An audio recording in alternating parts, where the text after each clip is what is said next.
जय हिंद साथियों, नमस्कार। कैसे हैं आप सभी? स्वागत है आपका अपने परिवार में। तो आज हम बात करने जा रहे हैं, ये भूगोल का दूसरा पार्ट है। पहले पार्ट में हमने स्थिति, विस्तार एवं सामान्य परिचय के साथ साथ 9 जिलों के बारे में पढ़ा था। आज हम राजस्थान के उस भाग के बारे में पढ़ेंगे जिसे आप भौतिक प्रदेश के नाम से जानते हैं, और वहां पर कौन कौन से प्रश्न बनते हैं, मरुस्थल से, अरावली से, अफवाह तंत्र से, वो सभी जानकारी आज के इस वीडियो में रहने वाली है। और यह सारा वीडियो जो है वह अपडेट भूगोल पर आधारित रहेगा। तो एक बार सभी साथियों से कहना चाहूंगा कि आप सभी एक बार क्लास को लाइक शेयर जरूर कर दीजिएगा, ताकि जो विद्यार्थी वंचित है कि हमें इसको याद करना है, या हमारे पास एक अपडेट डाटा जो है और वो भी बेहतरीन प्रश्नों के साथ, तो वह इस क्लास को ग्रहण कर सके। तो आइए बात करते हैं भूगोल। और मैं आपको बता दूं, ये हमारे असिस्टेंट प्रोफेसर की जो टेस्ट सीरीज चल रही है उसके प्रश्न है। तो आप वहां पर असिस्टेंट प्रोफेसर की टेस्ट सीरीज व्याख्या के लिए ज्वाइन कर सकते हैं। धन्यवाद। आगे बढ़ते हैं।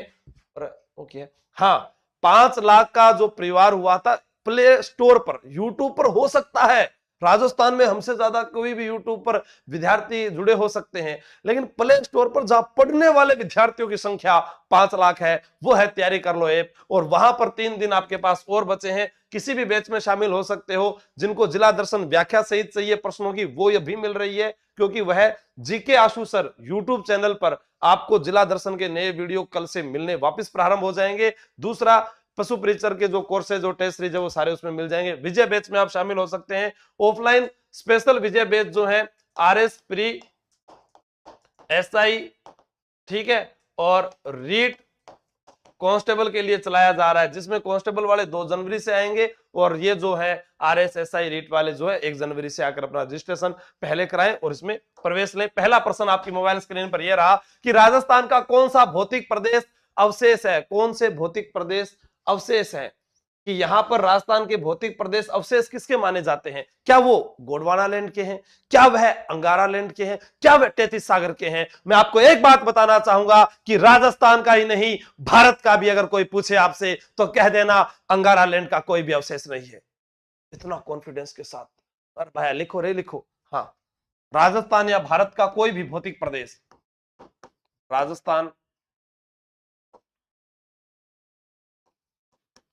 राजस्थान या भारत का कोई भी भौतिक प्रदेश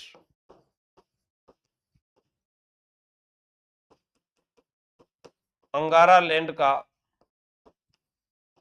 अवशेष नहीं है, अवशेष नहीं है। एक बात तो ये आपके पास नोट कर लेना, इन बातों को, महत्वपूर्ण बातें हैं, एग्जाम में आने वाली बातें हैं कि अंगारा लैंड का अवशेष नहीं है, लेकिन मरुस्थल प्रदेश और पूर्वी मैदानी प्रदेश 33 सागर का अवशेष है। किसका अवशेष है? मरुस्थल प्रदेश व पूर्वी मैदानी प्रदेश 33 सागर का अवशेष है। और भारत के उत्तर विशाल मैदान से संबंधित है, उत्तर विशाल मैदान से संबंधित है। अब आपसे कोई पूछे कि अरावली जो पर्वतमाला पढ़ते हैं या दक्षिणी पूर्वी जो पठारी प्रदेश पढ़ते हैं, वो किसका प्रदेश है? दक्षिणी पूर्वी पठारी प्रदेश जो अपने हड़ौती वाला क्षेत्र पढ़ते हैं, अरावली, वो ये आते हैं गोंडवाना लैंड के। और ये भारत के किस पठार से संबंधित है? प्रायद्वीपीय पठार से संबंधित है। तो हम बात करें गोंडवाना लैंड में क्या क्या शामिल होता है? अरावली प्रदेश, अरावली प्रदेश, और इसमें शामिल होता है राजस्थान का दक्षिणी पूर्वी पठारी प्रदेश। और ये किससे संबंधित है? ये संबंधित है, हमारा एग्जाम में पूछा जाए तो भारत के प्रायद्वीप पठार से संबंधित है। तो आप लोगों का जो उत्तर है वो मैं यहां पर देख रहा हूं, सी आ रहा है, 2 व 3 बिल्कुल सही है सी। 2 व 3 जिन्होंने बताया वो बहुत अच्छा बताया। तो राजस्थान या भारत का कोई भी भौतिक प्रदेश जो है वो अंगारा लैंड का अवशेष नहीं है। शाबाश, बहुत बढ़िया। एडमिट कार्ड जारी हो चुके हैं। बाप बोल्डर व भादुरा बालूका स्तंभ का संबंध है, जल्दी से बताइएगा। नेक्स्ट प्रश्न आपकी मोबाइल स्क्रीन पर आ चुका है कि बाप बोल्डर व भादुका का संबंध किससे है?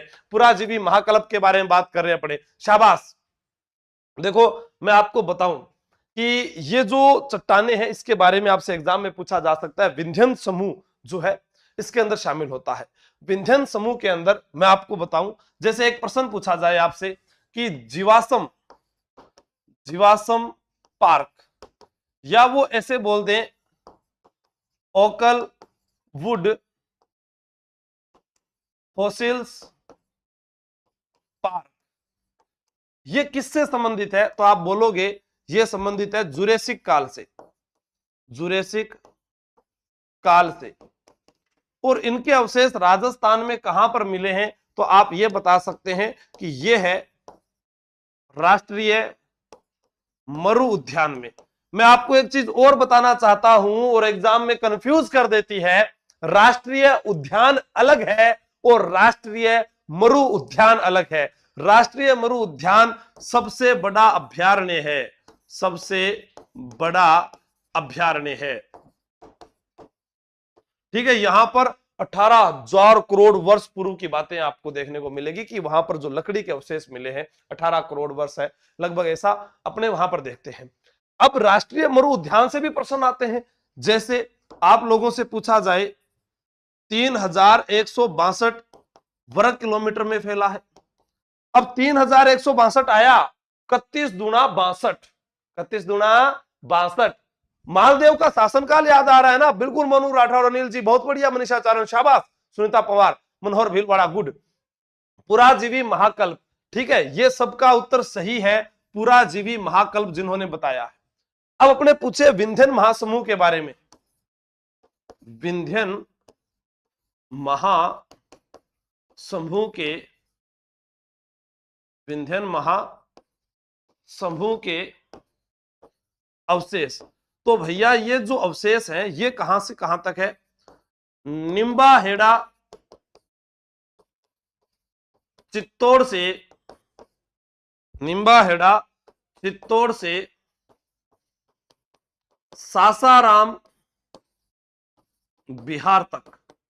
अच्छा, निम्बाहेड़ा चित्तौड़ से सासाराम बिहार, पहले नाम सुना हुआ है, कुछ इतिहास में बताया था। बिल्कुल सही सुना हुआ है। क्यों नहीं बताया था आपको? क्योंकि बताया था शेरशाह सूरी का मकबरा।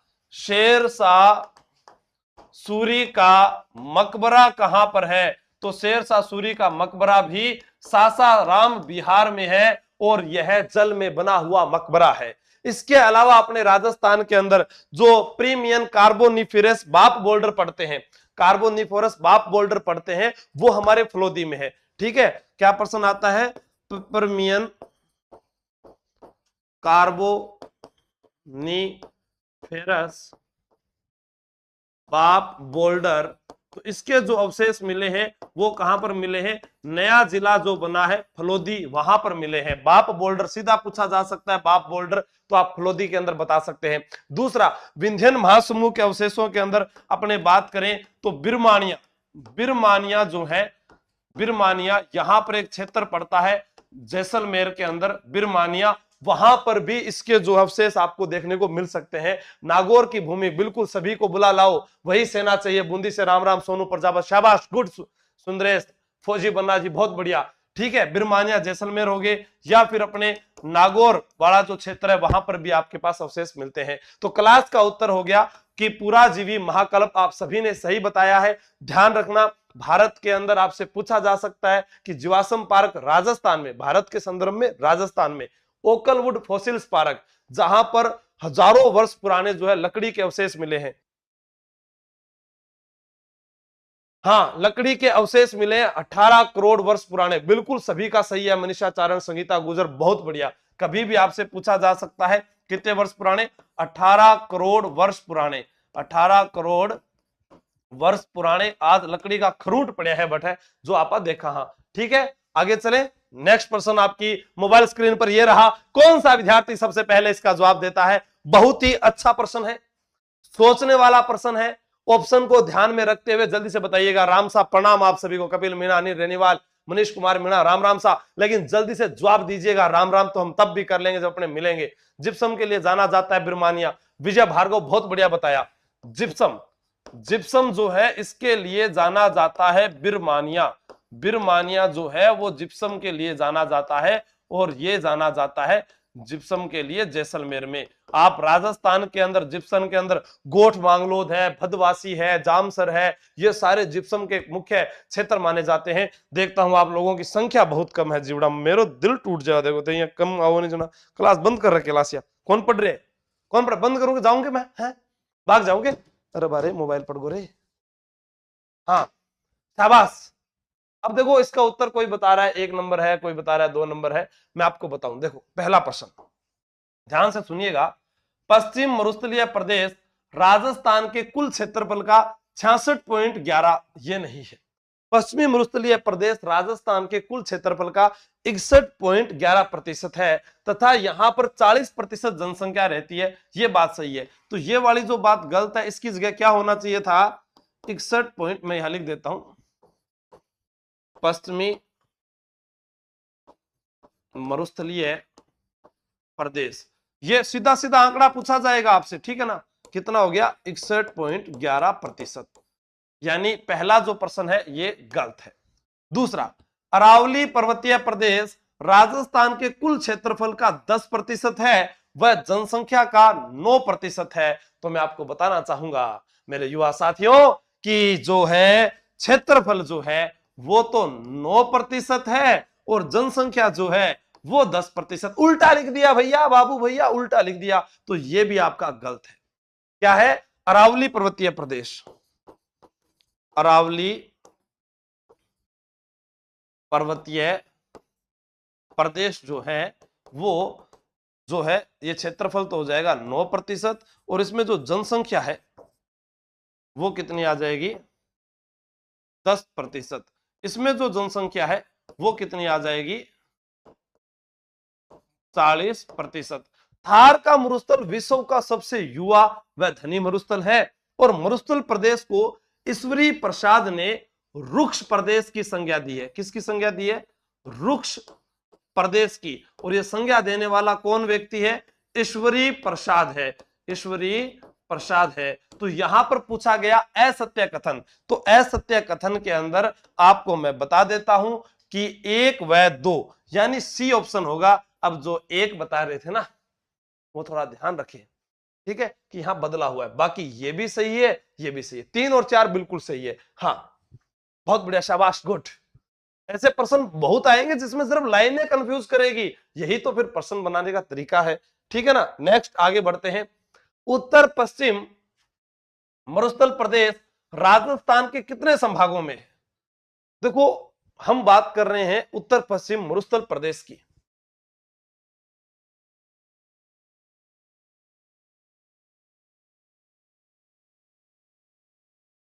अब हम इसमें बात करें उत्तर पश्चिम मरुस्थलीय प्रदेश में, ये आपको पता है कि यहां पर बीकानेर है जी, बीकानेर के अंदर मरुस्थल है।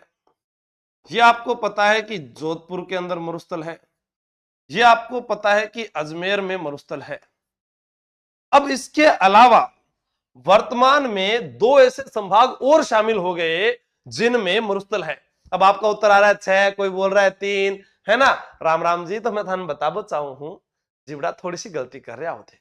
बीकानेर है, जोधपुर है, अजमेर है। अब नया जो आपके सामने शामिल हुआ है वो संभाग है, आपको बता दूं मैं। अभी उत्तर आया है कि नहीं आया? अरे नहीं आया क्या? हाँ तो देखो एक हमारे पास में आएगा, इधर मार्कर चेंज कर देता हूं मैं, सीकर, और एक हमारे पास में आएगा इधर पाली। इन सभी के अंदर जो है वह क्या फैला हुआ है? मरुस्थल का विस्तार है। तो वर्तमान में कितने हो गए जीवड़ा? 5। कितने हो गए? 5। ये आपको याद रखना है। जिन्होंने 5 बताया है उनका सही है, जिन्होंने नहीं बताया वो आगे याद रखेंगे। 5 के अंदर मरुस्थल है। मिट्टी को ऐसे उठाते हैं ना 500 अंकों से, तो मरुस्थल को ऐसे मिट्टी में उठाया, 5 आएंगे। 5 में आपको ध्यान रखना है। नेक्स्ट प्रश्न है, सत्य कथन की पहचान कीजिएगा। कौन सा इनमें से सही है, कौन सा इनमें से गलत है? आई डोंट था, आप बताएंगे कि कौन सा प्रश्न सही होगा। शाबाश।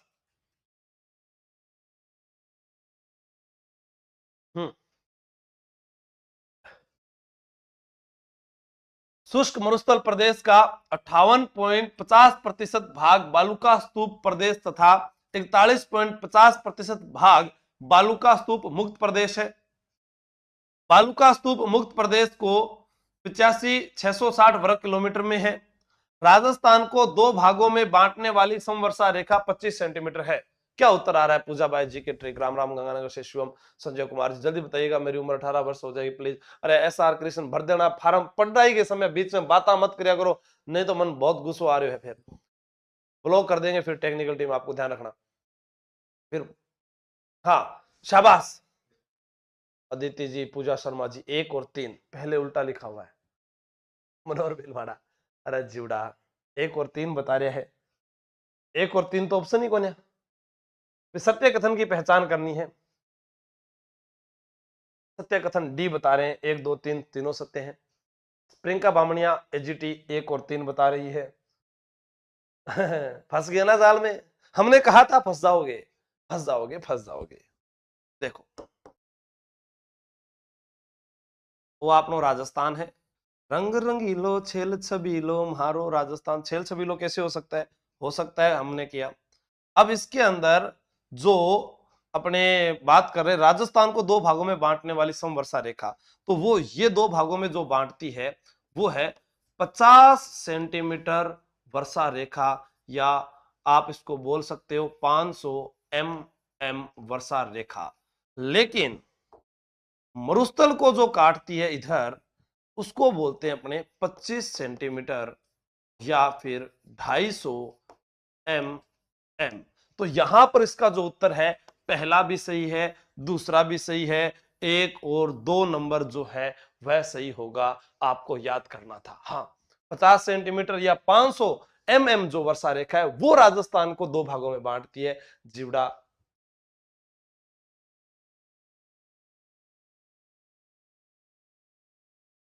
अंशुका बिश्नोई जी, सुनीता पवार, गौरी शंकर चौहान, शिवी अग्रवाल, अनिल रेनीवाल, बहुत बढ़िया, शाबाश। नेक्स्ट प्रश्न ये रहा ना मोबाइल स्क्रीन पर, बताइएगा कौन बताता है? नमस्कार झालावाड़ से, कि एक बालुका स्तूप का प्रकार नहीं है। बालुका स्तूप का प्रकार नहीं है, कौन कौन से बालुका स्तूप होते हैं? जल्दी से बताइएगा, बताओ।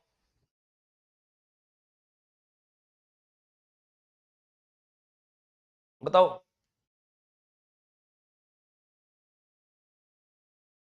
अनुप्रस्थ, अनुर्ध, अनुर धैर्य, धैर्य नहीं, अनुर क्या बुलाया था मेरे को, क्या सिखाया था? धैर्य, मैं क्या बोलता हूँ उसको पता नहीं, मैं भूल जाता हूँ ना हिंदी के शब्दों में, अशुद्धि कई बार हो जाती है, फंस जाता हूँ वहां पर। अनुप्रस्थ बालुका स्तूप होता है। अनु डी बता रहे हैं, डी इंसेलबर्ग। इंसेलबर्ग क्या होता है? मरुस्थल जो क्षेत्र होता है, उस मरुस्थल के क्षेत्र में वायु के अपर्दन से जो निर्मित एक चट्टानी खंड होता है उसको इंसेलबर्ग बोलते हैं। वायु के अपर्दन से निर्मित एक चट्टानी खंड, ये वाला तो आप लोगों ने सही बताया। क्या मैं आपसे पूछूं, सब्र काफिज क्या होता है? या फिर आपसे पूछा जाए नेबखा क्या होता है? थोड़ा कमेंट ऊपर करना, दिख नहीं रहे हैं। हाँ डी सचिन अजमेर, कविता बिश्नोई, प्रियंका बामणिया, डी सबका आया है। ये बताओ आप क्या होता है? सब्र काफिज क्या होता है? नेबखा क्या होता है? जल्दी बताओ। ये तो सब इनके प्रकार है। क्या ये भी बालुका स्तूप में ही आते हैं या नहीं आते हैं? एक नया नाम और भी आपने कभी पढ़ा हो, उर्मिका। उर्मिला नहीं है, उर्मिका, ठीक है ना? हाँ दुर्गेश हिंगरे, बहुत बढ़िया, डी राइट। उर्मिका, पैराबोलिक, इनके बारे में आप कमेंट करके मुझे बताओगे कि ये किसके प्रकार माने जाते हैं। ठीक है, अब इसमें कौन सा समांतर होता है अनुप्रस्थ में, अनुधेरे में कौन सा अरे समकोण होता है, वो भी आपको कमेंट करके बताना है, क्योंकि नेक्स्ट क्लास में भी तो कुछ बताएंगे ना। निम्नलिखित में से कौन सा एक अर्ध शुष्क मरुस्थल का भाग नहीं है, यानी इनमें से कौन सा एक अर्ध शुष्क मरुस्थल का भाग नहीं है? क्या घग्गर बेसिन है, क्या शेखावाटी प्रदेश है, क्या लूनी बेसिन है, क्या माही बेसिन है? आपको बताना है कि वह कौन सा भाग है जो इसमें अर्ध शुष्क मरुस्थल का भाग नहीं है। मैं आपको बताऊं, घग्गर बेसिन जिसके अंदर पहले गंगानगर व हनुमानगढ़ शामिल था, लेकिन वर्तमान में हम बात करेंगे यहां पर तो श्री गंगानगर, फिर अनूपगढ़ और उसके बाद हनुमानगढ़। ये जो तीन है ये तो घग्गर बेसिन में आते हैं, ये आपको पता है।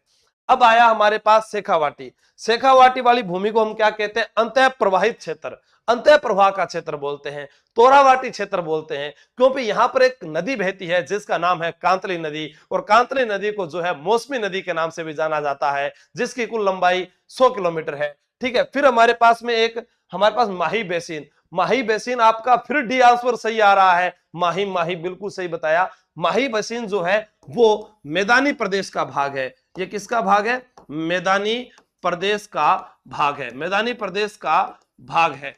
अब आपसे पूछे कि अर्ध शुष्क मरुस्थल में कितने क्षेत्र आते हैं, तो अर्ध शुष्क मरुस्थल के 4 क्षेत्र होते हैं। सर 4 कौन कौन से हैं? घग्गर बेसिन है, शेखावाटी प्रदेश है, लूनी बेसिन, गोडवार प्रदेश है, नागौरी जो उच्च भूमि होती है जिसको अपने बोलते हैं कि कुब्बड़ पट्टी पाई जाती है, बांका पट्टी जिसको कहा जाता है, तो नागौरी उच्च भूमि जो है वह भी अर्ध शुष्क मरुस्थल का भाग है। तो इसके अंदर अपने जोड़े कि अर्ध शुष्क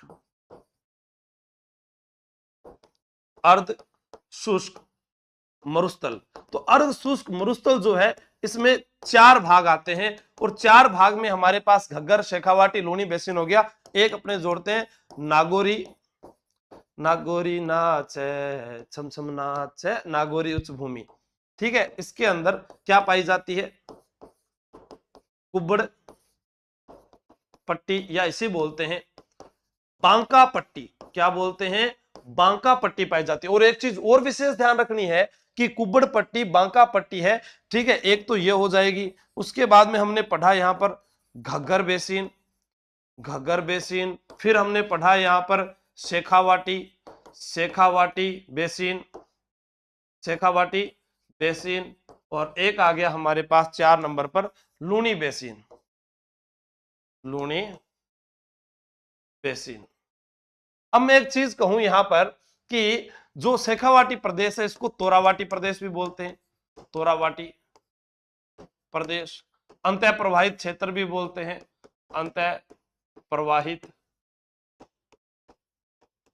क्षेत्र। बांगर प्रदेश भी बोलते हैं, बांगर प्रदेश भी बोलते हैं। तो आपको जो नाम मिले आपको वो बताना है। ठीक है, हाँ आगे चले।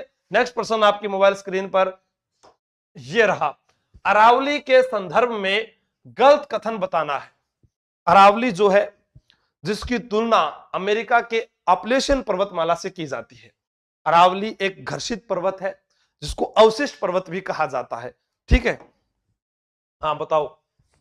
डी नाथुराम सैनी अजबगढ़ से, शाबाश, बहुत बढ़िया। एक एक प्रश्नों का इस प्रकार से आप नोट कर लिएगा कि दूसरा कोई बचे ही नहीं, और फिर आप किसी भी यूट्यूब प्लेटफॉर्म पर जब प्रश्नों का जवाब दो तो उन्हें कह देना ये हमारी आशु जी के सर की जो सेना है ये जब आक्रमण करने के लिए आती है तो फिर कोई भी प्रश्न आ जाए उसको निस्ते नाबूद कर छोड़ देती है। कुंवर MS बना, बहुत बढ़िया, शाबाश। देखो अरावली, अरावली जो है इसकी शुरुआत मिनिकोय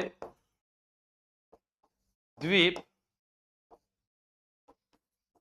अरब सागर, यहां से मानी जाती है। अरब सागर को अरावली का पिता कहते हैं। यह अरावली घर्षित पर्वतमाला व अवशिष्ट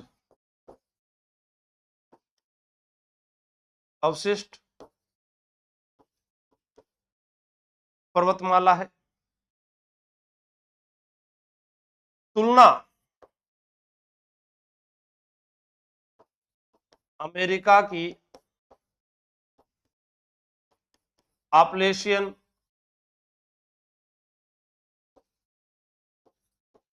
पर्वतमाला से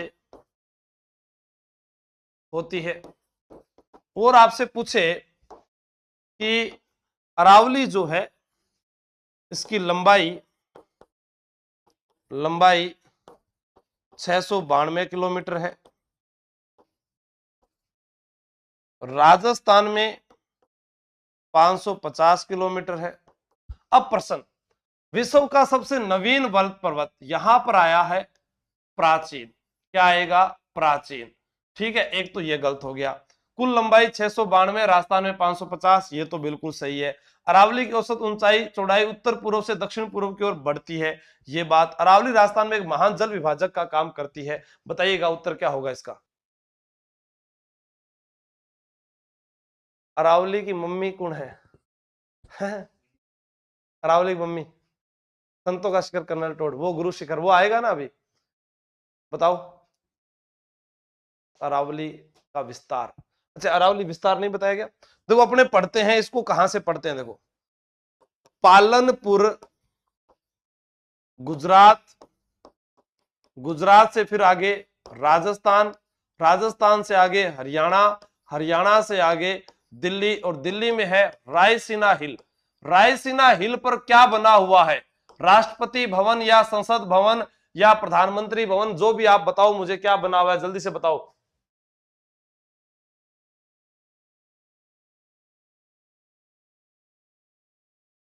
हाँ, तो आपका उत्तर जो है इसमें गलत पूछा गया है, गलत होगा 1 नंबर, क्योंकि ये बाकी सब बातें सही है। तो ये वाला जो है वलित पर्वत ना होकर प्राचीन है, ये आपको बताना है। बहुत बढ़िया, शाबाश।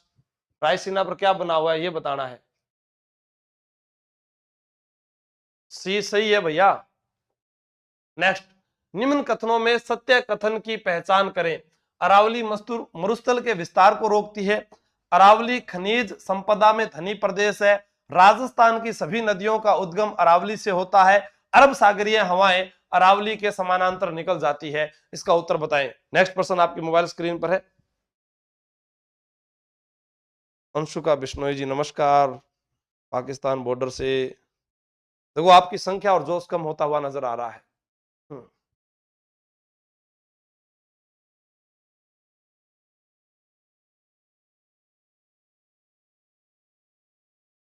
बहुत बढ़िया। यहां पर पूछा है सत्य कथन।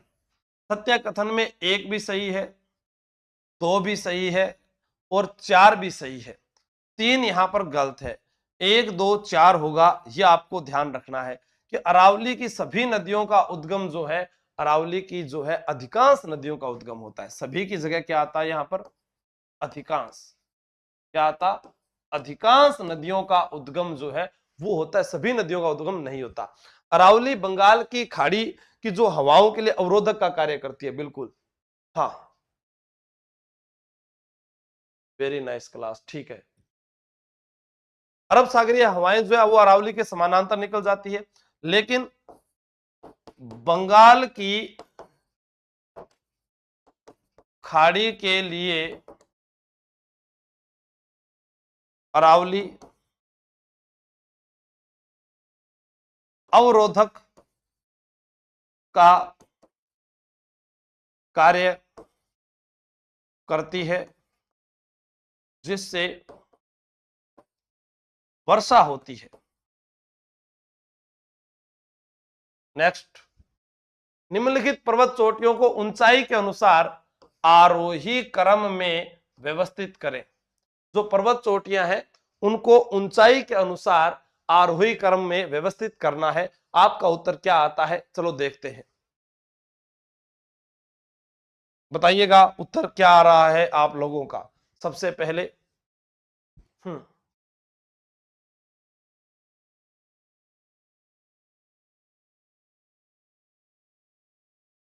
जमुनाविद, अशोक जी कटे, प्रियंका दी, गौरी शंकर, पटवारी भर्ती, पशु परिचर, मुकेश जी। फार्म तो कद भी स्टार्ट हो जाएगा, थाने सिलेबस याद हो गया होगी, फेल हो जाओगे बेटी का बाप, मान लियो रे मेरी बात है।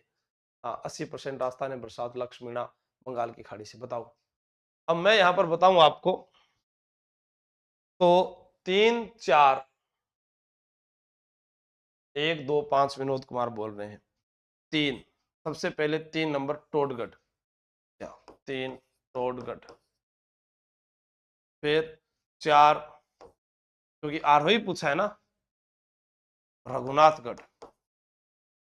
3 4 1 जरगा, फिर शेर और फिर गुरु शिखर।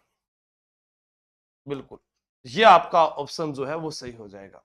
गुरु से जरा, वो कहते हैं ना अपने गुरु से जरा दिल लगाकर वो आस करो, ऐसे पढ़ते हैं ना।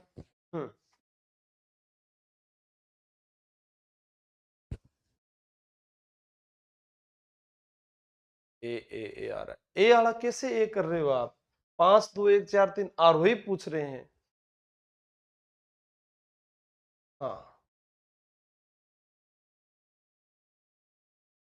देखो, सबसे ऊपर हमारे पास कौन सी आती है? गुरु शिखर।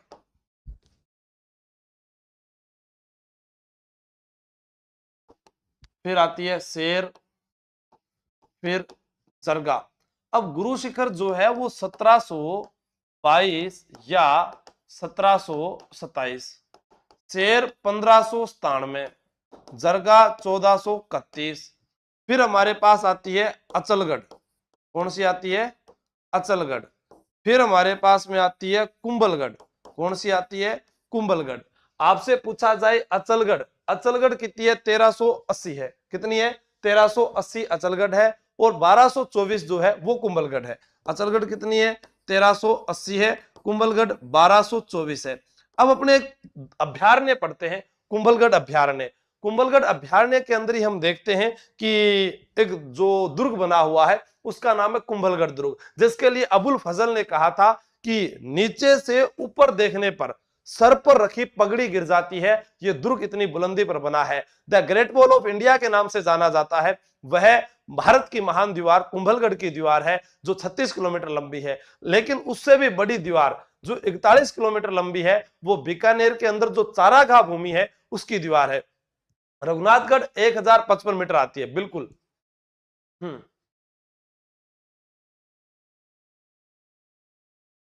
1055 रघुनाथगढ़ की है। ठीक है, और टोडगढ़ जो है, इसकी आप मुझे ऊंचाई कमेंट करके बताओ कितनी होगी। टोडगढ़ की ऊंचाई कितनी है, जल्दी से बताओ। पगड़ी गिर गई, आप जल्दी से बताइएगा। हाँ, राष्ट्रपति भवन पूजा सन दिलवाड़ा 1432। एक ही बात है, दिलवाड़ा 1431 भी। अच्छा, एक बीच में लिखी नहीं क्या मैंने? कोई बात को नहीं, दरगाह लिख दी नहीं। हाँ, दिलवाड़ा विजय भार्गव दिलवाड़ा, यहाँ पर ये आपको कई जगह 1442 भी मिल जाएगी, लेकिन इससे बड़ी है। ठीक है, हाँ। टोडगढ़ जो है वो 933 मीटर। आगे चले, नेक्स्ट प्रश्न ये रहा।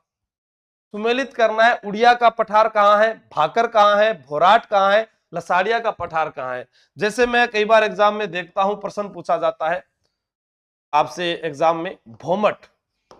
भोमट क्या होता है? भोमट जो है वो भीलों का निवास स्थान है। भीलों का निवास स्थान जो है वो भोमट कहलाता है। कई बार एग्जाम में हम ये भी देखते हैं कि भोमट भीलों का निवास स्थान है। तो एक प्रश्न हमसे ये भी पूछा जा चुका है एग्जाम के अंदर कि कीका क्या है?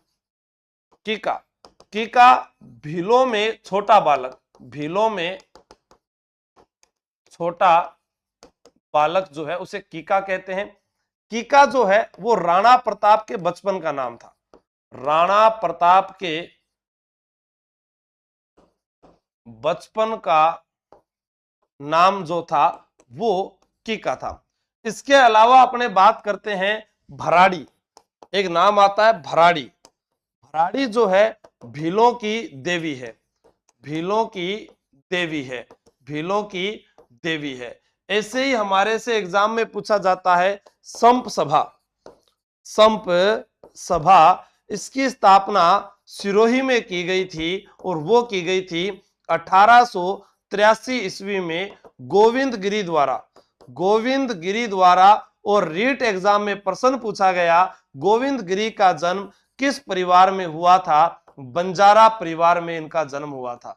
बंजारा परिवार में जन्मे थे और इन्होंने एक आंदोलन चलाया था। वह आंदोलन था भगत आंदोलन, या इसी को बोलते थे पंथ आंदोलन। भगत को ही पंथ कहा गया है।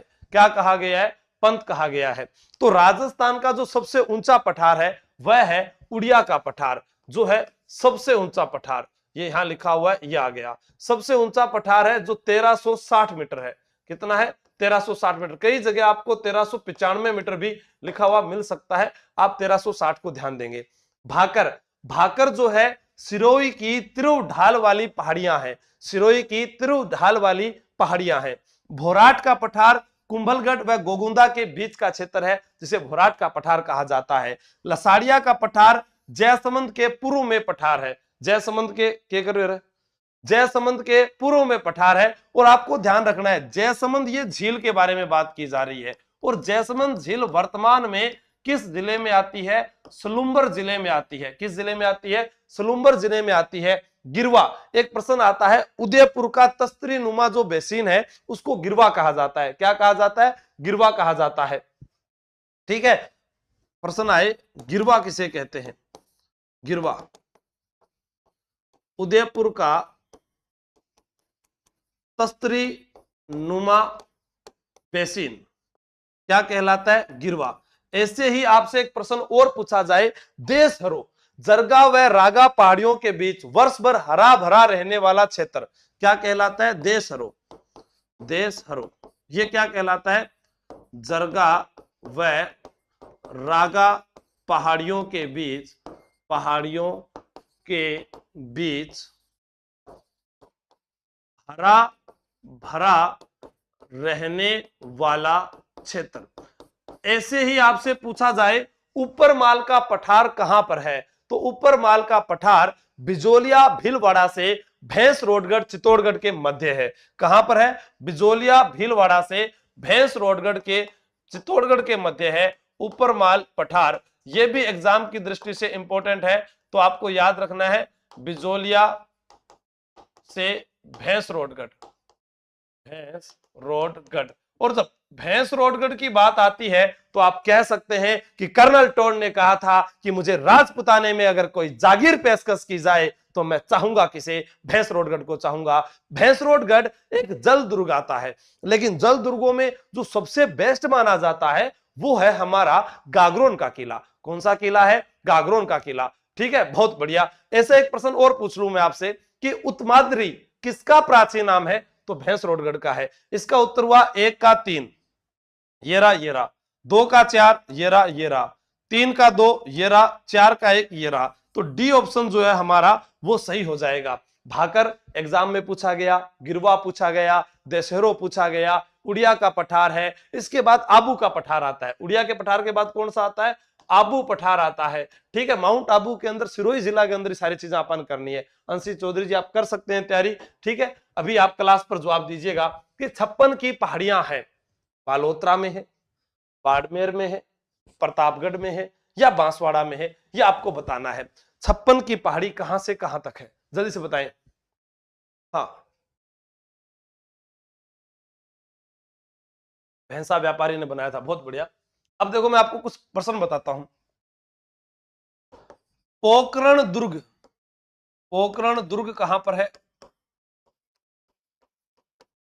जैसलमेर में है। पोखरण हवेली कहां पर है? जोधपुर में है। त्रिकूट पहाड़ी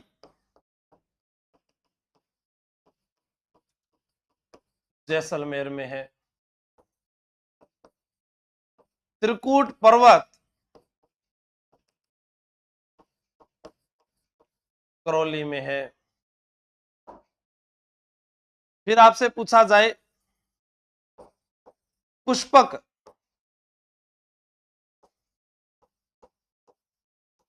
पुष्पक महल और रणथंभौर में है। पुष्य महल, पुष्य नक्षत्रों की हवेली, पुष्य नक्षत्रों, पुष्य नक्षत्रों की हवेली वो जोधपुर में है।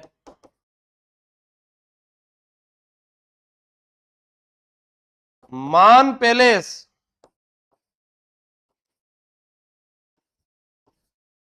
पुष्कर में है। मान प्रकाश पुस्तकालय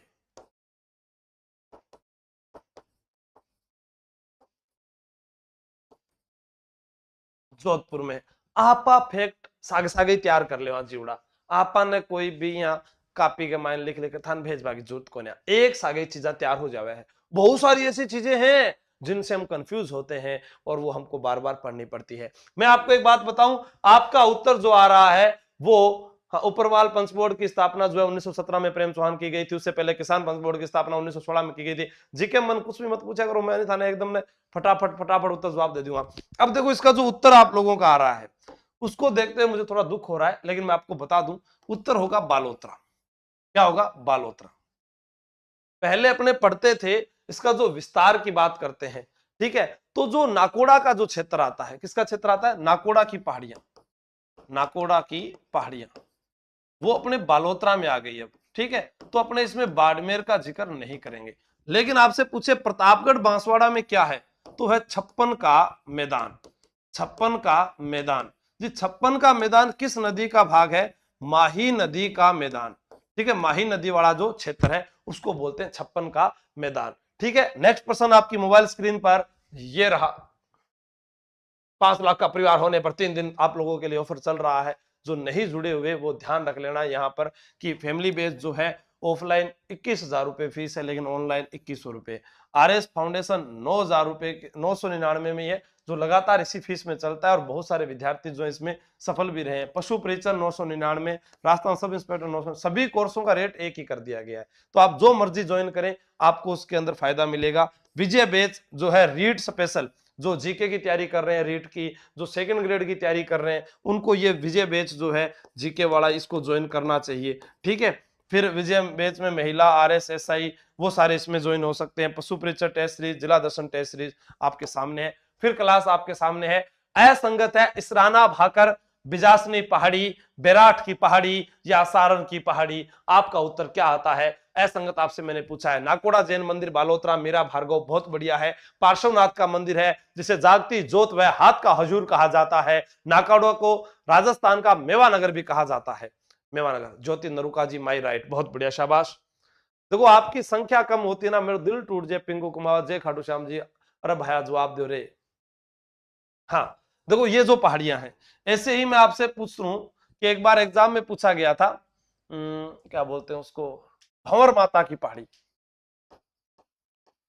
भंवर माता की पहाड़ी, तो उत्तर होगा प्रतापगढ़। क्या होगा? प्रतापगढ़। आपसे पूछा जाए नाग पहाड़ कहां पर है, यह भी एग्जाम में पूछा गया है, जहां से उत्तर आपका निकलेगा अजमेर, ठीक है। ऐसे ही आप लोगों से प्रश्न पूछा जा सकता है कि बांस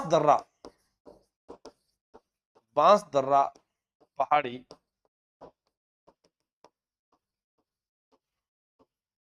उदयपुर।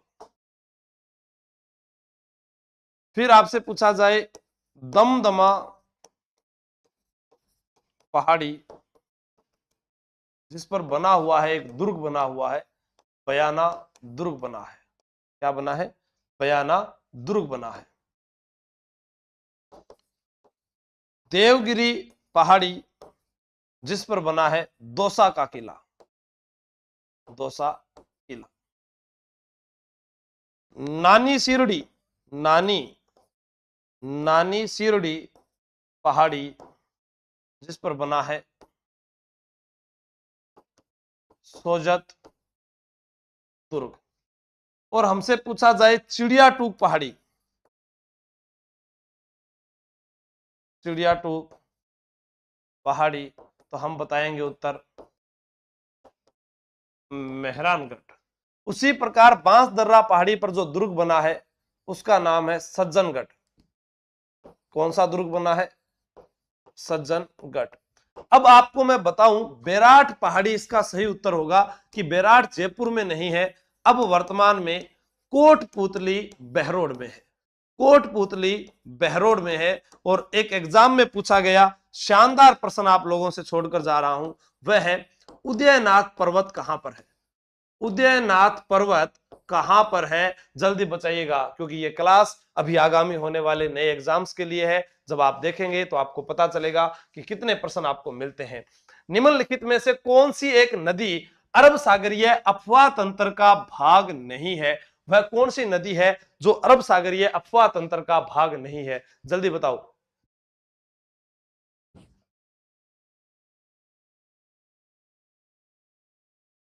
अलवर? मुझे नहीं पता थाना गाजी में कहां है, मुझे नहीं पता। कौन सी एक नदी अफवाह तंत्र का भाग नहीं है? मैं कुछ प्रश्न आपको बताना चाहूंगा।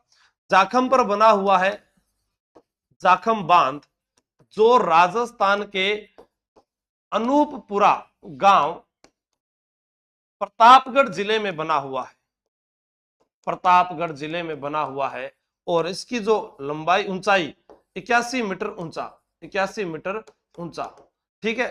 सबसे ऊंचा बांध, सबसे ऊंचा बांध है। अब एक प्रश्न आपसे पूछा जाए, गोमती, गोमती नदी के किनारे लखनऊ शहर है, लखनऊ शहर है। गोमती के किनारे झील आती है राजस्थान में, रासमंद झील और जैसमंद झील। ये जो है गोमती नदी का जल रोककर बनाई गई है। गंभीर, अब मैं आपको बताऊं, यहां पूछा है अरब सागरीय अफवाह तंत्र का भाग नहीं है। गंभीर नदी जो है वो बंगाल की खाड़ी के जो अफवाह तंत्र है उसका भाग है। हाँ ठीक है। गोमती की सहायक नदी, गोमती की जो सहायक नदी पूछी जाए तो वो नदी होगी सोम नदी। कौन सी नदी? सोम नदी गोमती की सहायक नदी है। यहां उत्तर होगा गंभीर। गंभीर जो है वो बंगाल की खाड़ी का भाग, बंगाल की खाड़ी अफवाह तंत्र, बंगाल की खाड़ी अफवाह तंत्र का भाग है, का भाग है। मैं एक बात और बताना चाहूं, एग्जाम में आपसे पूछा जाए कि खानवा का युद्ध, खानवा का जो युद्ध हुआ था वह किस नदी के किनारे हुआ था, तो आप बताओगे गंभीर नदी किनारे। लेकिन आपसे अगर वो पूछे चित्तौड़ दुर्ग, चित्तौड़ दुर्ग, तो आप कहोगे गंभीरी प्लस बेड़च नदी किनारे। अब देखो अंतर यहां पर क्या आया, यहां हमने गंभीर, यहां पर गंभीरी, ठीक है। अब आपसे पूछा जाए कि ये जो है अरब सागर में जाने वाली नदियां बताओ, तो अनास भी है, सोम है, जाखम है, इरू है। हाँ बिल्कुल डी सबका आ रहा उत्तर। बिल्कुल आपसे पूछे कि अरब सागर में जाने वाली नदियां में आपके पास मोरेन है, चाप है, एराव है, हरण है। मैं लिख देता हूं, चाप, एराव, हरण, मोरेन, इरू, अनास, सोम,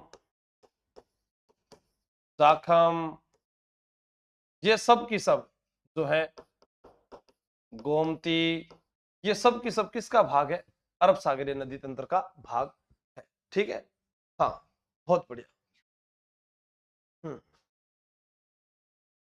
और माही, अरे भाया बाबी तो कमाई नहीं आवेगी, माही क्लियर, यहीं लिख देता हूं मैं, माही सहायक नदियों में भी आ जाएगी वो।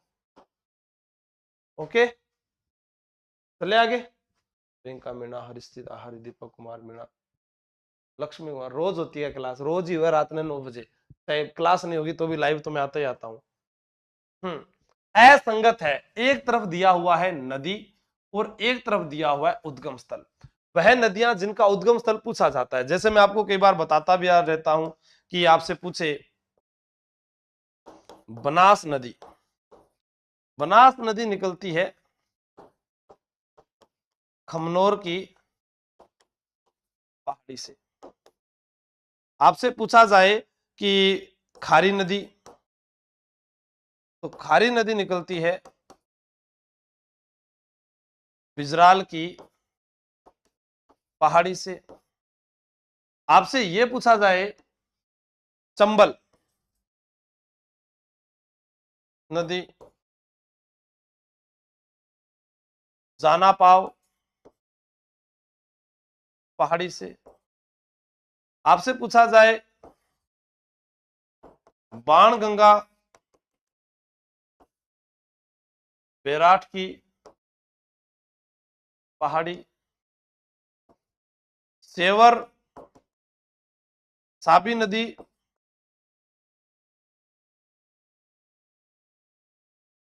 सेवर की पहाड़ी से।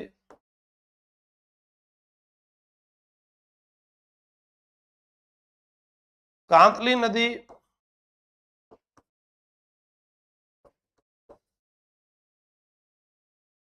खंडेला पहाड़ी से।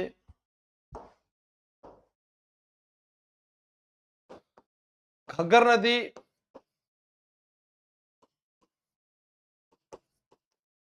कालका पहाड़ी से। लूणी नदी नाग पहाड़ से। तो यानी हम यहां पर देख रहे असंगत बताना है। माही नदी जो है वह कहां से उद्गम होता है? मध्य प्रदेश अंगमोरू की पहाड़ी, मध्य प्रदेश अंगमोरू की पहाड़ी और मेहन झील। तो इसका उद्गम जो हो रहा है वो अंगमोरू पहाड़ी से होता है, अंगमोरू पहाड़ी से। तो असंगत में सोम उदयपुर की बिछामेड़ा की पहाड़ी है, जाखम भंवर माता की पहाड़ी है, अनास बांसवाड़ा की स्थानीय नहीं। अनास जो है वो मध्य प्रदेश से निकलती है, राजस्थान में आती है, बांसवाड़ा व डूंगरपुर में बहती है। और गलियाकोट जिसे अपने बोलते हैं दाऊदी बोहरा संप्रदाय का प्रमुख केंद्र, जो अरे क्या बोलते हैं फकरुद्दीन की दरगाह को, मजार फकरी, मजार फकरी, वहां जो गलियाकोट है वहां पर मिलती है। तो अनास कहां से निकलती है? मध्य प्रदेश से। तो यहां पर जो असंगत है वो अनास है।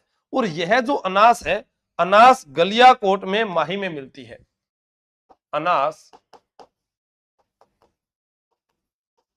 गलियाकोट में माही में मिलती है। अब आपसे कोई पूछे कि गलियाकोट राजस्थान में क्यों प्रसिद्ध है, तो यहां पर है फकरुद्दीन की मजार, फकरुद्दीन की मजार है जिसको बोलते हैं मजार फकरी। और यह दाऊदी बोहरा संप्रदाय का उर्स भरता है। तो आपको ध्यान रखना है दाऊदी बोहरा संप्रदाय, कौन सा संप्रदाय? दाऊदी बोहरा संप्रदाय का उर्स जो है वो यहीं पर भरता है। और आपसे प्रश्न पूछा जाए कि गलियाकोट कहां है, तो बनास जो है वह डूंगरपुर और बांसवाड़ा दोनों जिलों में बहती है। ठीक है ना? ओके, आगे चलते हैं। नेक्स्ट प्रश्न ये रहा, हरनाव हतमती किस नदी की सहायक नदी है? हरनाव व हतमती किस नदी की सहायक नदी है? पश्चिमी बनास, साबरमती, लूणी या जाखम? बताइएगा।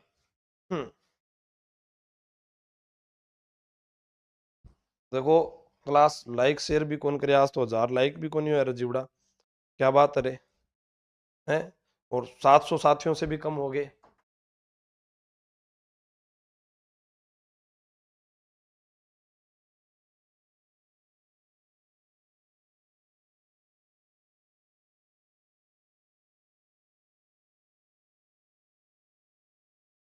साबरमती नदी का उद्गम कहां से होता है? कोई कमेंट करके जल्दी से बताओ, देखता हूं कौन सबसे पहले बताता है। कौन सबसे पहले ये कमेंट करके जवाब देता है कि साबरमती नदी का उद्गम वहां से होता है? जल्दी से बताओ। हम्म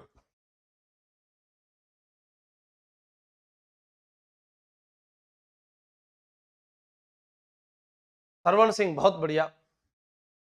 हम्म साबरमती सेवर की पहाड़ियों से। टोंक का नवाब अजैन, मुख को मारूंगा एक, घर बैठे बैठे गई। जल्दी बताओ। साबरमती की अन्य सहायक नदियां अगर आपसे पूछी जाए, बी उत्तर तो सबका सही है भाई। साबरमती जो है वो आपका उत्तर सही है। इसका उद्गम कहां से होता है? साबरमती उद्गम सेवर की पहाड़ी, विशाल वर्मा, गलत है। हाँ। इसकी और अन्य सहायक नदियां बताओ।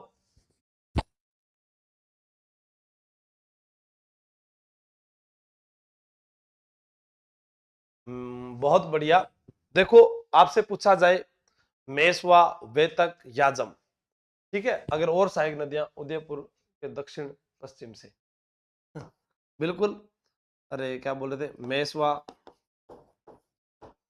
वेतक, और आपसे पूछे कहां जल गिराती है, खंबात की खाड़ी में जल, उद्गम उदयपुर से है, गुजरात में सर्वाधिक बहती है, और इसी के पास में आश्रम बना हुआ है, साबरमती आश्रम। कौन सा आश्रम? साबरमती आश्रम। जब गांधी जी सबसे पहले आए थे तो वो यहीं पर आए थे, ठीक है। हाँ, साबी नहीं भैया, साबरमती बोल रहे हो, क्यों सोचे थे? मेसवा, वेतक या अरावली उदयपुर जिले में अरावली प्रतिमा, ठीक है। याजम भी आप लिख सकते हैं, वह भी इसी की सहायक नदी है। नेक्स्ट, साबरमती नदी की कुल लंबाई है, राजस्थान में कुल लंबाई, जैसे यहां पर लिखा है 495 किलोमीटर, लूणी की कुल लंबाई ये है राजस्थान में लूणी की लंबाई। अब क्या है, हम पहले लूणी नदी जब पढ़ते थे, लूणी नदी का उद्गम कहां से पढ़ते थे जी? लूणी नदी का उद्गम नाग पहाड़ से पढ़ते थे, नाग पहाड़ी जिसको अपने बोलते थे अजमेर, ठीक है ना। हाँ, बताओ।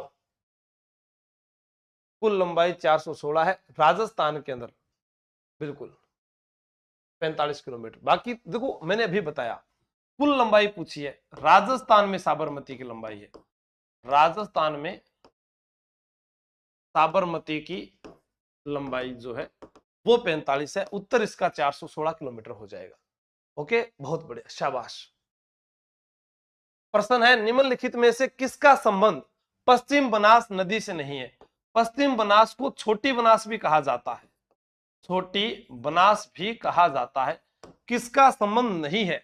नया सानवरा की पहाड़ी, सेलवाड़ा परियोजना, सूकड़ी नदी या सिपू नदी का संबंध इससे नहीं है, नया सानवरा की पहाड़ी से है, क्योंकि जो पश्चिम बनास नदी है इसका उद्गम जो होता है वो नया सानवरा की पहाड़ी सिरोही से होता है।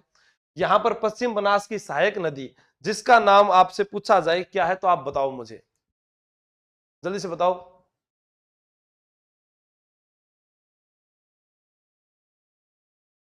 देखो, सूकड़ी नदी नहीं होगा, सूकड़ी गलत है, सूकड़ी की जगह आएगा सूकली, सूकली, ठीक है। सेलवाड़ा परियोजना जो है वो सिरोही में चल रही है, और सूकली पर सीपू फर्स्ट प्लस सीपू टू ये यहीं से इसके साथ जुड़ती है, तो सूकली जो है वो इसकी जो बोल सकते हैं बनास की सहायक नदी है, वो सूकली है, ना कि सूकड़ी, सूकली नदी।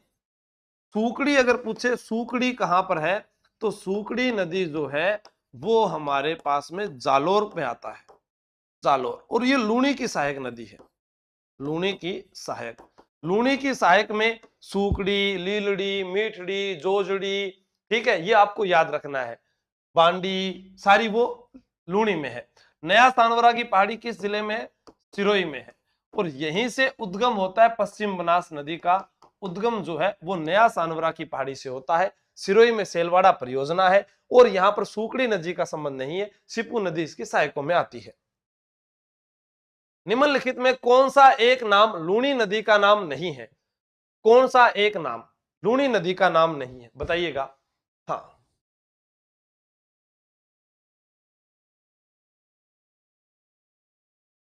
सुवर्णगिरी, बिल्कुल। अब देखो, लूणी जो है आप इसको पढ़ते हैं, इसको मरु आशा भी बोलते हैं, पश्चिमी मरुस्थल की, पश्चिम मरुस्थल की गंगा भी बोलते हैं, और सिकारा नदी भी बोलते हैं, सिकारा नदी भी बोलते हैं, लेकिन कांठल की गंगा नहीं बोलते, कांठल की गंगा बोलते हैं माही को। माही कर्क रेखा को 2 बार काटती है, यू आकार में, उल्टे यू आकार में। अंग्रेजी के यू आकार में उल्टी बहती है। इसे कांठल की गंगा लिखा है। आदिवासियों की गंगा कहते हैं,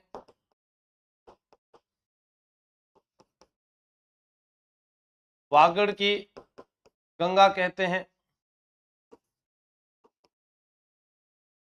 दक्षिण की गंगा कहते हैं। तो यहां पर हमारे पास जो उत्तर आया वो सी उत्तर होगा। अंतसलीला, ये जो नाम आप देख रहे हैं, ये नाम कालिदास ने दिया था, कालिदास ने कहा था। ठीक है, मरुवासा है पश्चिम में, और इसको मरुद वृदा इसको कहते हैं, मरुद वृदा भी कहते हैं इसको। अरे आधी खारी आधी मीठी नदी के नाम से भी जाना जाता है। जो अपने पढ़ते हैं ना बालोतरा, पहले बालोतरा बाड़मेर पढ़ते, बालोतरा के पास जाते ही ये आधी मीठी आधी खारी हो जाती है, तो इसको मीठी खारी भी बोलते हैं, मीठी खारी भी बोलते हैं, और मरुद वृदा भी बोलते हैं। बुढ़ी गंगा जैसे नाम आप लेते हैं ना, ऐसे।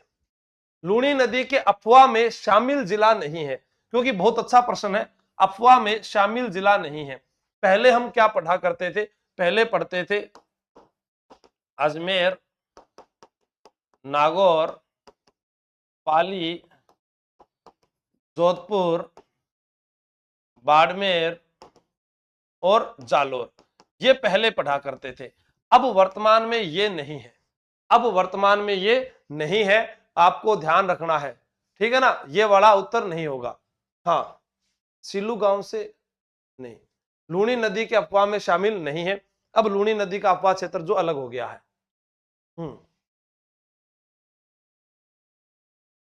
अजमेर से निकलती है, अजमेर से नागौर, नागौर से ब्यावर, ब्यावर से पाली, जोधपुर ग्रामीण, बालोतरा, बाड़मेर, सांचौर, जालोर में नहीं जाती है, यह आपको ध्यान रखना है।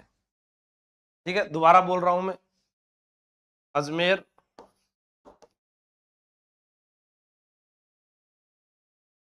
नागौर,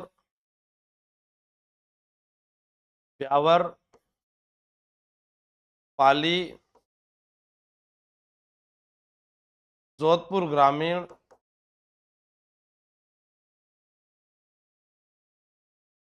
बालोतरा, बाड़मेर,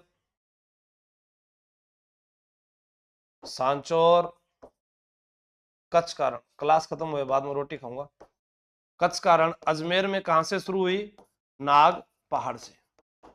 ठीक है, तो ये हो गया। अब 1 2 3 4 5 6 7 8, पहले कितने होते थे, 6। अब लूणी कितने जिलों में बह रही है, 8 जिलों में, 8 जिलों में। तो यहां पर जो शामिल नहीं है वो कौन सा है, सिरोही, ब्यावर, सांचौर, ये आपको ध्यान रखना है।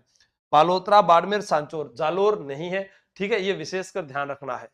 हाँ, बहुत बढ़िया सरवण सिंह, ये पक्का प्रश्न आएगा, मैं आपको कह रहा हूं। ठीक है, आगे चले।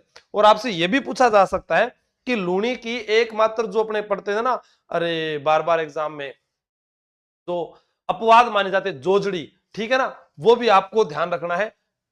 आ गया प्रश्न, निम्नलिखित में कौन सी नदी लूणी में दाहिने किनारे से मिलती है, दाहिने किनारे से मिलने वाली नदी का नाम बताओ।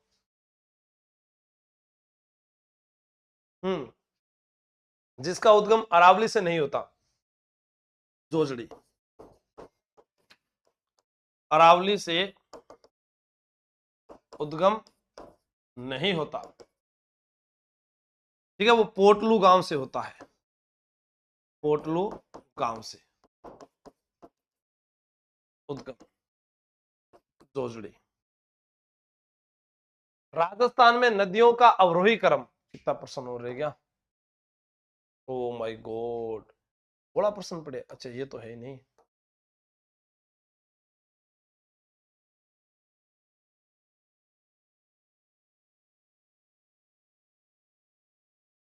ये भी नहीं।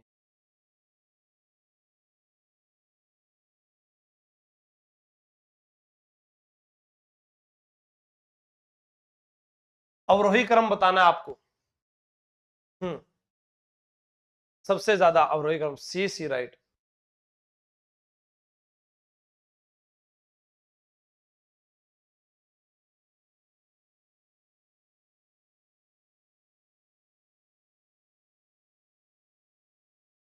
सी, सी है, नहीं है। बनास, लूणी, चंबल, माही, सबसे ज्यादा जो जल ग्रहण है वो बनास के अंदर है। बनास में जो आता है वो है 27.49%। कितना आता है? 27.49%। उसके बाद 20.21 लूणी में आता है और 17 के लगभग जो है वो चंबल में है।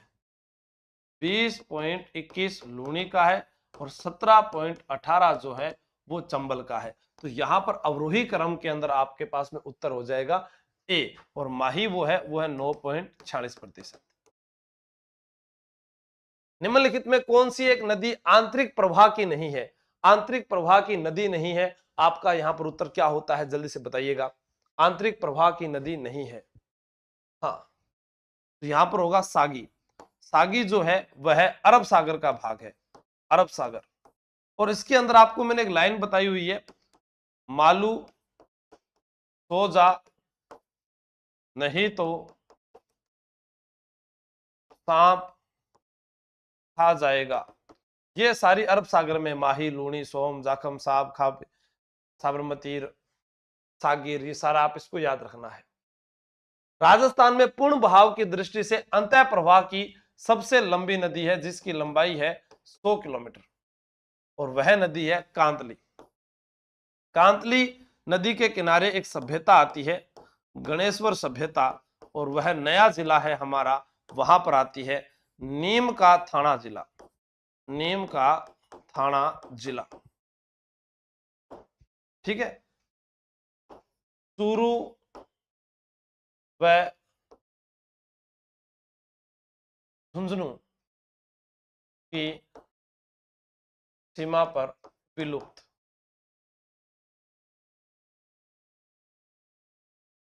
काकनी 17 किलोमीटर, जिसको काकनी को बोलते हैं काकन्य, काकन्य या मसूरदी। कांतली का बहाव क्षेत्र तोरावाटी जो है, तोमर प्रदेशों के कारण इसका बहाव क्षेत्र जो है वो तोरावाटी कहलाता है। कांतली नदी को मौसमी नदी भी कहा जाता है, मौसमी नदी भी कहा जाता है।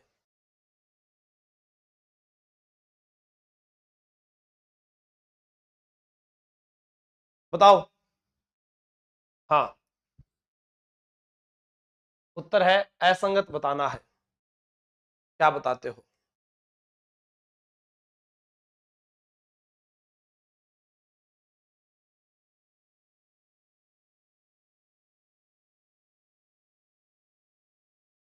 निशर्त मत। मेंथा नदी, क्योंकि कोटड़ी गांव जो है वो जैसलमेर में है, जैसलमेर में। और यहां कोटड़ी गांव से जो नदी निकलती है वो है कांकणी। मेंथा मनोहरपुरा की पहाड़ियां, मनोहरपुरा की पहाड़ी जयपुर ग्रामीण, और यह जो है सांभर में जल गिराती है, सांभर झील में जल गिराती है। यह आपको विशेष ध्यान देना है। ठीक है, ओके। अब आपसे पूछे कि रूपारेल नदी, इसको अपने बोलते थे लसवारी नदी भी कहा जाता है। क्या कहा जाता है? लसवारी नदी भी कहा जाता है, यह आपको याद रखना है। नेक्स्ट प्रश्न आपके सामने है। इस प्रश्न का जो जवाब है आपको कमेंट बॉक्स में देकर बताना है कि कौन इस प्रश्न का सही जवाब देता है। और कल के क्लास, सॉरी आज की क्लास कैसी रही ये भी मुझे बता देना। और जो नए विद्यार्थी हैं वो ऑफलाइन आना चाहते हैं तो आप लोग जो है आर्यवर्त कोचिंग विजिट कीजिएगा, तैयारी कीजिएगा, समय दीजिएगा, खुद को मानसिक रूप से मजबूत रहेगा। हंसते रहे, मुस्कुराते रहे। सभी के मम्मी पापा को मेरा प्रणाम, आपका आशीर्वाद ऐसे ही बना रहे। उनको ये कहना है थारो आशीर्वाद कौन से ही मना है, हाँ तांगो चाहिए माई तांगो। जय हिंद, जय भारत, थैंक यू।